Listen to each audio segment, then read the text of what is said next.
안녕하세요. 국민권익위원회 청렴교육 강사 이윤기입니다. 오늘은 공익신고 및 보호보상에 관해서 국민권익위원회 청렴교육 강사 양성 표준 강의 자료를 교재로 얘기 나눠보겠습니다.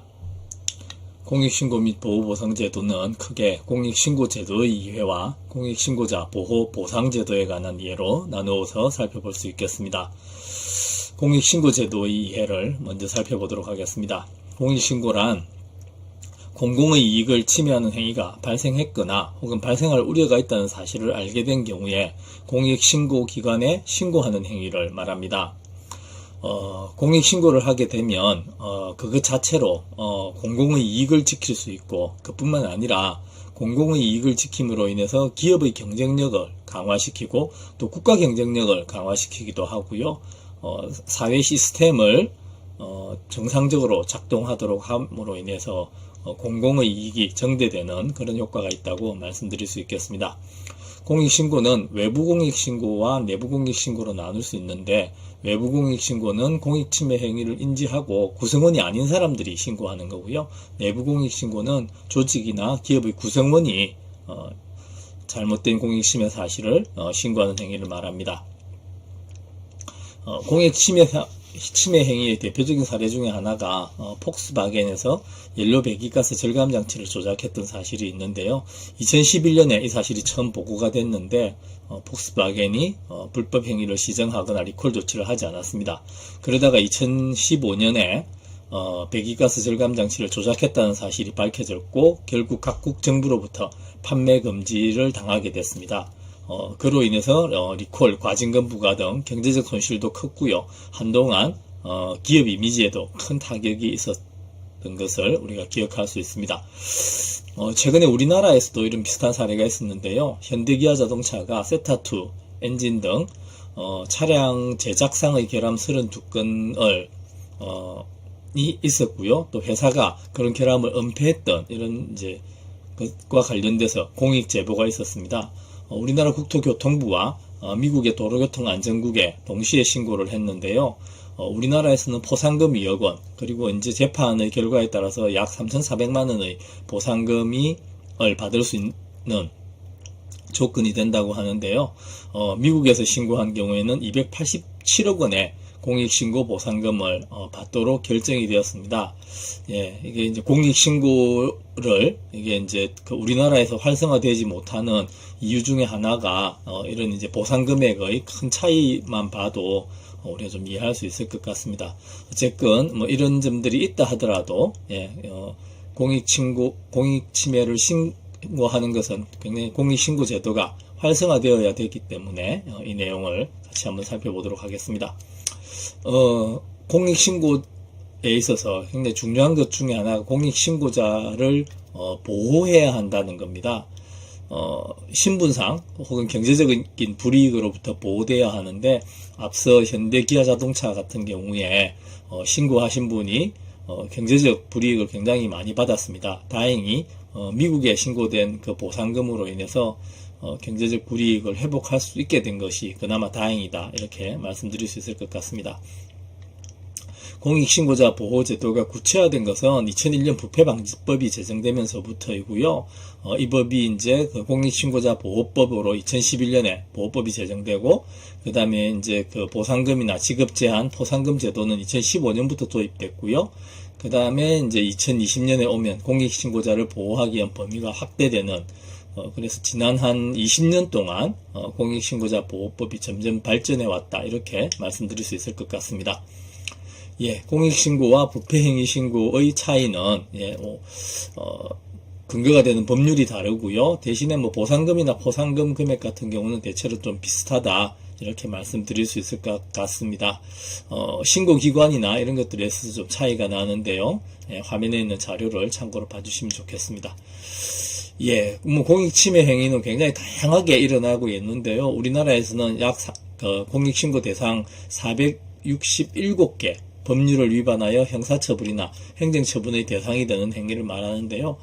예를 들면 이제 국민의 건강을 침해하는 무면허 의료 행위, 그 다음에 이제 국민의 안전을 침해하는 책임 감리나 이제 건설 공사장에서 일어날 수 있는 공익 침해 행위, 그 다음에 이제 환경 파괴나 자연경관 훼손과 같은 공익 침해 행위, 예를 들면 이제 가짜 참기름 유통처럼 소비자의 이익을 침해하는 행위, 가격 담합과 같은 불공정 거래 행위, 그 다음에 이제 공공기관의 채용 같은 곳에서 비리가 일어나기도 하죠. 이렇게 공공의 이익을 침해하는 이런 사례들이 굉장히 많이 있는 것 같습니다. 예. 공익신고란 공익침해 행위가 발생하였거나 발생할 우려가 있다는 것을 알게 됐을 때, 이제 신고, 진정, 제보, 고소, 고발 등의 행위를 하는 것을 말하고요. 공익신고 등이라고 할 때는 공익신고 및 공익신고자 보호조치에 관련된 조사, 소송 등에서 진술, 증언을 하거나 자료를 제공하는 행위를 공익신고 등이라고 말합니다. 예, 공익신고자는 아까 그 내부 공익신고자와 외부 공익신고자로 나눌 수 있다고 한번 말씀을 드렸었죠. 예. 예, 공익신고를 할 수 있는 기관으로는, 예, 공익침해 행위를 하는 사람이나 기관, 단체, 기업 등의 대표자 또는 사용자에게 신고할 수 있고요. 그 다음에 조사기관에 신고할 수 있고, 수사기관에 신고할 수 있고, 국민권익위원회에도 신고할 수 있습니다. 예, 그 다음에 이제 공익신고자 보호법 시행령에는 국회의원이나 그 다음에 이제 관련된 법률에 따라 설치된 공사, 공단 등에도 신고할 수 있도록 되어 있습니다. 신고 방법은 서면으로 신고할 수 있고요. 그 다음에 구술로도 할 수 있고요. 다양한 방식으로 공익침해 행위를 발견하게 되는 경우에 신고할 수 있도록 되어 있습니다. 예, 그 다음에 접수 처리 절차는 이제 신고서가 제출되고 그 접수기관에 접수가 되고 조사기관에서 확인 절차를 거쳐서 처리를 하게 됩니다. 예. 공익신고의 조사와 수사의 과정은 이제 사례 1번, 2번, 3번에 보시는 것처럼 나와 있는데 사실 신고자 입장에서 이게 그다지 중요한 건 아니기 때문에 오늘은 자료를 보시는 것으로 대신하겠습니다. 예, 공익신고의 조사, 수사는 조사는 조사기관에서 접수된 내용에 따라서 지도, 감독, 규제 또는 조사 등의 권한을 가진 직접 조사를 하는 경우이고요. 수사는 수사권을 가진 곳에서 수사 절차를 진행하는 것이라고 말씀드릴 수 있겠습니다. 예, 그 필요에 따라서 재조사, 재수사 등의 후속 조치를 할 수 있는 이런 절차들이 법에 규정이 되어 있고요. 그 다음에 이제 특정 범죄 신고자 등 보호법을 준용해서 공익 신고자를 보호해야 한다. 그래서 인적사항의 기재를 생략한다거나 신원 관리 카드의 열람을 제한한다거나 그 다음에 이제 영상물 촬영을 하도록 한다거나 소송 진행 등에 협의한다거나 하는 이제 공익 신고자를 보호하기 위한 이런 절차들을 진행할 수 있다라고 하는 거고요. 예. 그 다음에 이제 이게 조사나 수사기관에서 각각 이첩되는 절차는, 공익신고에 대해서, 수사조사기관으로 이송할 수 있도록 되어 있고, 또 필요한 경우에 재이첩할 수 있도록 되어 있습니다. 예. 그 다음에 이제 공공단체나 국회의원에게, 공익신고가 접수된 경우에, 조사나 수사를 할 수 있는 기관으로 또 이첩할 수 있도록 되어 있습니다. 예, 공익신고의 법적인 효력을 보면은, 일반적인 효력, 그 다음에 이제 불이익 조치 추정 및 입증 책임 전환, 책임 감면, 그 다음 직무상 비밀 준수, 의무 배제, 손해배상 청구 금지, 이렇게 되어 있는데, 나중에 사례를 보면서, 살펴보도록 하겠습니다. 예, 공익신고자 보호법 제10조 제2항에 보면은, 익명이나 가명신고, 그 다음에 이제 허위신고, 이런 것들은, 공익신고로 보지 않도록 이렇게 되어 있습니다. 그러니까 공익신고는 실명으로 해야 한다 하는 거죠. 예. 그 다음에 이제 허위 부정 목적의 신고도 공익신고로 보지 않습니다. 예. 그 다음에 공익신고자를 보호하고 보상하기 위한 제도를 한번 살펴보도록 하겠습니다. 공익신고자 보호에는 5가지 원칙이 있는데요. 비밀보장, 신변보호, 책임감면, 불이익 조치를 받지 않도록 하는 것, 그 다음에 공익신고자를 보호하는 보호조치, 이렇게 5가지로 나누어서 5가지가 있습니다. 예, 공익신고자 보호 업무 처리 절차는 신고서를 제출하면은 국민권익위원회가 접수해서 조사를 하고 확인을 해서 심의 의결하면은 보호조치, 불이익조치 금지, 책임감면, 신분 공개 여부 확인, 신변 보호 등의 조치를 받을 수 있도록 되어 있습니다. 공익신고자 보호의 첫걸음은 사실 비밀보장이라고 할 수 있는데요. 인적사항이나 그 다음에 공익신고자임을 미루어 알 수 있는 사실을 공개한다거나 보도하는 것이 금지되어 있고요. 이를 위반할 경우에 5년 이하의 징역 또는 5천만 원 이하의 벌금에 처하도록 되어 있습니다. 위반 사례들을 보시면은 신고자 비밀 규정을 위반한 것으로 볼 경우에는 위반자에 대해서 징계를 한다거나 그 다음에 수사기관에 고발을 하는 경우도 있고요. 그 다음에 이제 신변 보호를 받을 수 있습니다. 신변 보호의 내용을 보면은 일정 기간 동안에 시설에서 보호를 받을 수 있고요. 참고인 또는 정인으로 출석하거나 귀가할 때 동행하는 보호를 받을 수 있고요. 또 신변의 경호를 받을 수 있고 주거에 대한 보호도 받을 수 있도록 되어 있습니다. 사례는 여기 자료를 참고해 주시면 좋겠는데요.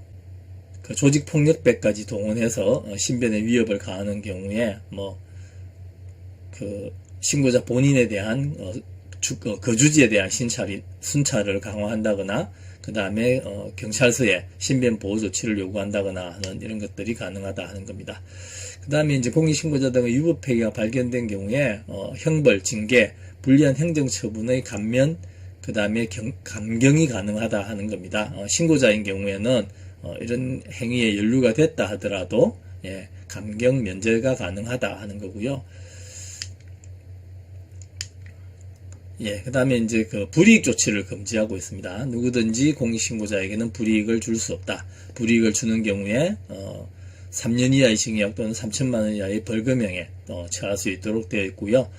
불이익 조치의 종류는 파면, 해임, 해고 등 신분을 상실한다거나 그 다음에 이제 징계, 정직, 감봉 등 부당한 인사조치를 당한다거나 그 다음에 이제 다른 지역으로 발령을 낸다거나 상여금을 차별한다거나 하는 등등등 지금 화면에 보시는 이런 불이익을 받지 않도록 하는 내용들이 포함이 되어 있습니다. 불이익 금지 조치를 하는 이런 사례들이 나와 있는데요. 이제 원격시로 보낸 경우에 다시 이제 원상 회복을 한다거나 하는 이런 것들이 이미 사례로 나와 있습니다. 결국 그 공익신고로 인해서 불이익을 받지 않도록 할 뿐만 아니라 또 불이익을 받게 되는 경우에도 보호 조치를 통해서 원상 회복하도록 하고 있고요. 이런 과정을 위반하는 경우에 역시 3년 이하의 징역 또는 3천만 원 이하의 벌금에 처하고요. 또 2천만 원 이하의 이행 강제금을 부과할 수 있도록 이렇게 되어 있습니다. 사례는 참고로 봐주시면 좋을 것 같습니다. 그 다음에 이제 그 내부 공익신고자의 경우에는 특별보호 조치라고 하는 것을 받을 수 있는데요.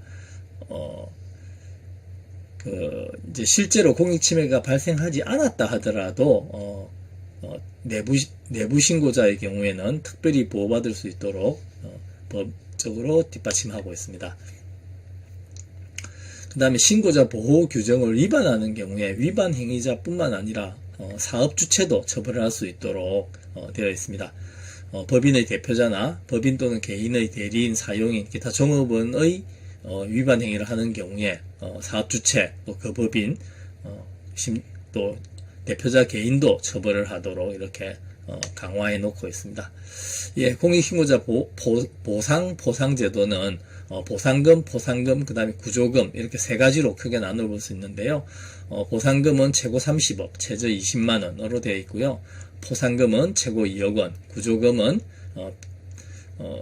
피해를 받았을 때 그 지출한 비용에 대해서 구조금을 받을 수 있도록 이렇게 되어 있습니다. 보상금은 공익신고로 신분상, 인사상, 경제적 불이익 조치를 받아 개연성이 높은 경우에 내부 공익신고자에게 지급하도록 되어 있습니다. 중요한 것은 이건 내부 공익신고자에게만 지급한다는 거고요. 보상금 지급 절차는 자료를 참고로 해주시면 좋겠습니다. 보상금 사례를 보면 무자격자에 대한 의료행위 지시를 신고한 경우에 보상금 740만 원을 받았고요. 음주운전 행위를 신고한 경우에 보상금 60만 원, 그 다음에 폐기물 무단 배출을 신고해서 보상금 900만 원이 지급됐다 하는 사례들입니다. 예, 그 다음에 이제 포상금은 공익정진에 기여한 내외부자 모두에게 공익신고자에게 지급하는 것이고요. 재산상의 이익을 가져오지 않았다 하더라도 손실을 방지했다거나 제도를 개선한다거나 하는 방식을 통해서 공익에 기여한 경우에 포상금을 지급하도록 되어 있습니다. 포상금 지급 절차는 화면에 보시는 자료를 참고해 주시면 좋겠고요. 포상금의 최대 범위는 아까 말씀드렸습니다만 최대 2억 원까지 포상금을 지급할 수 있도록 되어 있습니다. 사례 보시면은 일회용 주사기를 재사용하는 것을 신고한 포상금 200만 원이 지급된 사례가 있고요. 그 다음에 철도 공사 과정에서 부실 시공하는 것을 신고했는데 포상금 200만 원이 지급된 사례가 있습니다. 그 다음에 이제 구조금이 있다고 말씀드렸죠. 공익신고자나 그 친족, 동거인 등이 공익신고 등으로 인해서 피해를 받았거나 별도의 비용이 지출된 경우에 그 비용을 보전받을 수 있다 하는 내용입니다. 구조금 지급 절차는 화면에 보시는 것과 같습니다. 산정 기준이 별도로 나와 있는데요. 이건 자료를 그냥 참고해 주시면 좋겠습니다. 그 다음에 이제 중복 지급 금지가 있는데요. 보상금이나 구조금을 지급받은 자가 다른 법령에 따라서 보상금이나 구조금을 청구할 수 없도록 이렇게 되어 있어서 보상, 구조금 모두 중복 지급이 금지되어 있고 또 중복 지급 받는 경우에는 환수 조치할 수 있도록 되어 있습니다. 여기까지 공익신고자 보호제도에 관해서 살펴보았습니다. 우리나라 공익신고 보상제도가 여전히 좀 미흡한 부분이 있기는 합니다만은 우리 주변에서 공공의 이익을 침해하는 잘못된 사례를 발견하시는 경우에 꼭 신고를 통해서 피해를 사전에 막을 수 있도록 하면 좋을 것 같습니다. 제 강의 오늘 여기까지 마치도록 하겠습니다. 고맙습니다.